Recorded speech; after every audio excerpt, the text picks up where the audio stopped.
Keep your heart lamp alive always. Bhanu Mustaq's Heart Lamp, Stories from the Muslim Community in Karnataka, narrates heart-rending stories of women and children routinely treated as subhumans by patriarchal, insensitive men, thriving on false interpretations of the holy scriptures like the Quran and Hadiths to justify their dominating behavior. But these holy books uphold the rights of women and respect them as valuable human beings. माँ के कदमों के नीचे जन्नत है. Paradise lies beneath the mother's feet, says a hadith on mothers. Another says that while you are offering namaz and your mother calls for you, you can pause your prayers and answer her first. In the short stories by Mustaq, one is saddened that mothers and wives are ill treated by their fathers, husbands, and brothers, all citing justifications from the holy scriptures, keeping the women in ignorance and terrorizing them with their bullying, reducing them to chattels, enslaved, and kept in deprivation, abused, and discarded at will. As evening started to lose its light, lamps were lit around the house. But the lamp in Mehroon's heart had been extinguished a long time ago. Who should she live for?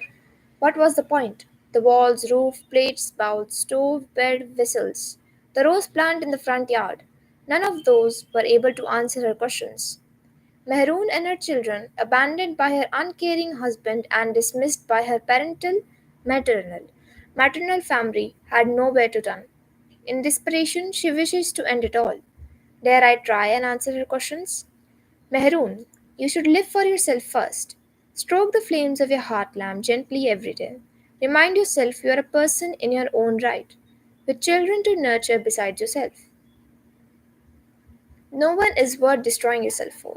No one should be able, no one should be given the power to extinguish your heart lamp. It is your pure inner light that keeps your spirit alive, your source of self inspiration and your sustainer. No matter how great the challenges you face, no one can make you feel inferior without your consent and submission, and no one can try to dare to put out the fire in your heart. Keep the light aglow. Find a way to survive through all the humiliation and rejection. You will rise like a phoenix from the ashes and overcome, and thrive. When Ashraf, in another narrative, seeks justice from the mosque officials following her husband Yaqub abandoning her and the children she once had, a third girl baby in succession, she had ignored and dismissed. With nothing to eat, she begins working at the Zuleika, Begum's house. Hearing her story, the Begum tries to educate her on the true import of Islamic teachings. The Prophet himself had only daughters. A son was born but dies when he was still a child. Have you read about how much he loved his daughters? Bibi Fatima was his life. They were living proof of the bond that can exist between fathers and daughters. Ashraf did not understand a word.